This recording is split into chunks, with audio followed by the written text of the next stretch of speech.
you had 1 hour completely to yourself, no work, no wife, no kids, nothing for you to do, how would you spend that hour? How would you feel? Now, if you're anything like the high achievers that I've been working with for over 13 years, you probably have a little bit of anxiety coming up. Maybe feeling lost, maybe like who would I be even if I stopped all of the doing and had time to myself? I even have one client that's coming up in my head who not that long ago he said, Oliver, if you gave me an hour to myself, I don't know what I would do. And so if this sounds like you, my friend, you are not alone. And what I invite you to consider is the possibility that you don't have a burnout problem, you have a self-betrayal problem. So my name is Oliver Manalese. Before we get into it, if you are a high achiever and you are ready to end the war within, do more good with your gifts, and live more aligned and unapologetically, I would love to be able to hold space for you, not to add more pressure or make you have to perform, but to hold a sacred space for you to actually confront the truth, to be able to untangle some of the mess. And if you want to schedule a call with me, you can do so using the link below. So the biggest trap that a lot of people that I've worked with go through when it comes to this experience of burnout, when really what's happening underneath is self-betrayal, is we try to fix it. I mean, that's kind of how our world operates. We try to find a solution, find a tip, find a trick. They build an impressive bookcase behind themselves with different productivity hacks, with different tools, with different ideas to fill their head, because it's a lack of knowledge. You see, Oliver, I just don't know enough. I need to know more.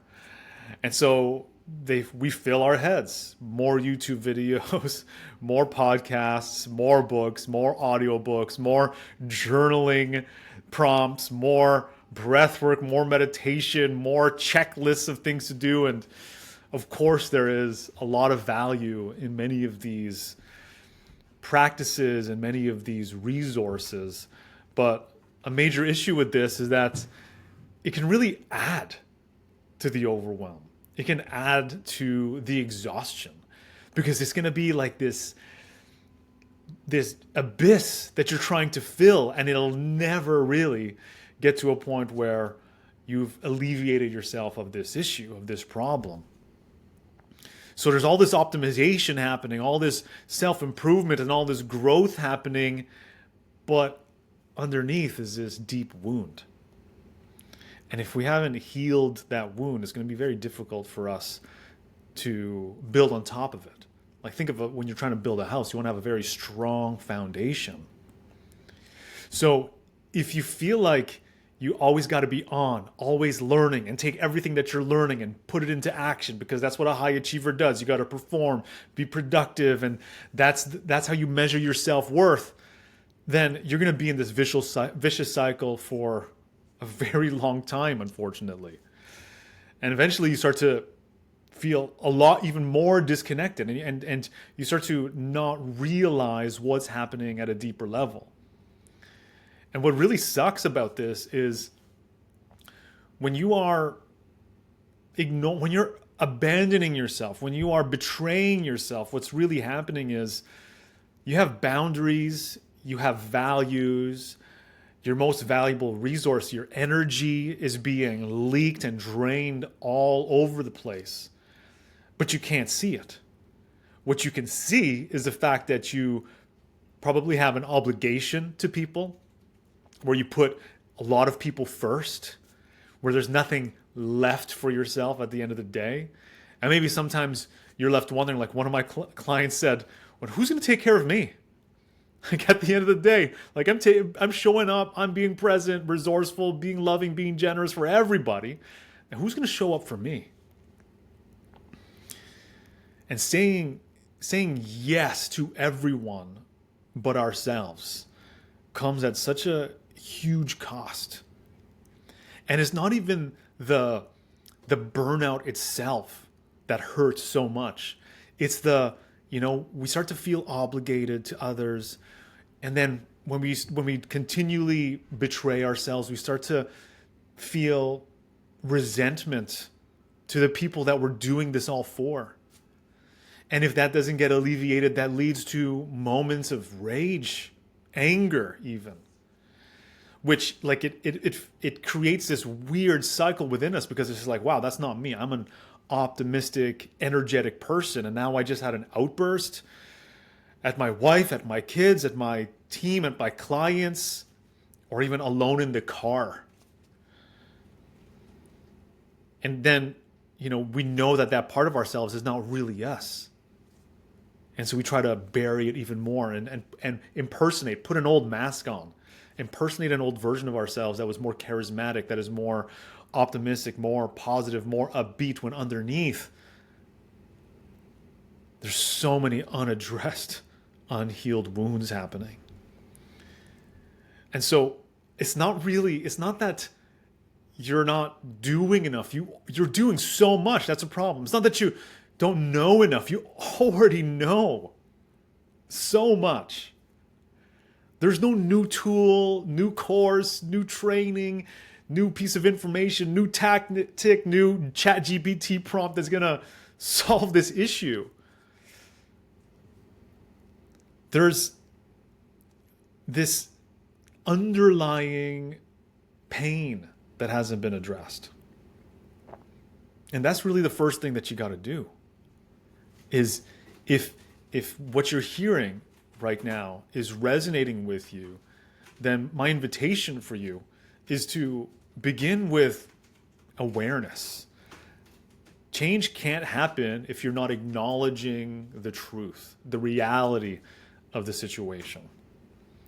So when life is unfolding and things are happening in your day-to-day experience, and you're in that moment where you've just let somebody step over a boundary, or you've just betrayed one of your core values, or you've just released energy to something that is a sinkhole and not going to provide any type of good or return on investment. You have to be able to call it out. You have to be able to name it and say, damn, what I did this morning, that was a level of self-betrayal. That was a form of self-betrayal. Wow, what I did just the other day, I broke one of my core values. Like I didn't honor myself. Rather than thinking, oh, I need to know more. Like, what do I need to listen? What do I need to gain? What do I need to add to myself? It's like, no, it's not about adding. Like, you don't need to keep adding more to yourself. Quit hoarding information and actually step into this, the insight of this. So you gotta, start with awareness, and you gotta start to realize that productivity hacks and the DIY self-help and self-growth might not be alleviating or elevating or empowering you in this area. It might actually just be putting you in circles. It might actually just continually feed that sense that you are not doing enough, you are not being enough. Because you're searching for some secret underneath. You're trying to find that golden nugget. And I think finally, one of the things that you got to ask yourself is like, wow, what is in what way am I betraying myself the most? What if I look at all these scenarios? How is this disconnecting me from myself the most? Like, what are the things that are actually putting me so far off of alignment with myself? And when you can start to hone in on that, you'll start to see truth emerge. You'll start to realize that there are messes that you can clean up. There are loops that you can close. There are things that you can face and address. Because look, you are your most valuable asset, and your energy is your most valuable resource. And so if you can't clear this up, it's going to come at a great cost to your peace. It's going to come at a great cost for, when it comes to all the good that you want to do for all the people around you. If you don't address this, that'll it'll only be for a short term, because eventually you'll have to pick yourself back up, put the pieces back together, and who knows what recovering from that's going to look like. And it actually prevents you from consistently doing more good with your gifts for the people that you love and care about the most, the people that you're here to serve. So, my friend, if any of this stirred something inside of you, I would love to hold space, a sacred pause for you with one of my guidance calls. This is a way for us to, address the truth, untangle the mess, to allow you to realign, remember what actually matters, and reconnect you to yourself. You do not have to do this alone. If you want to book one, I'll put the link below.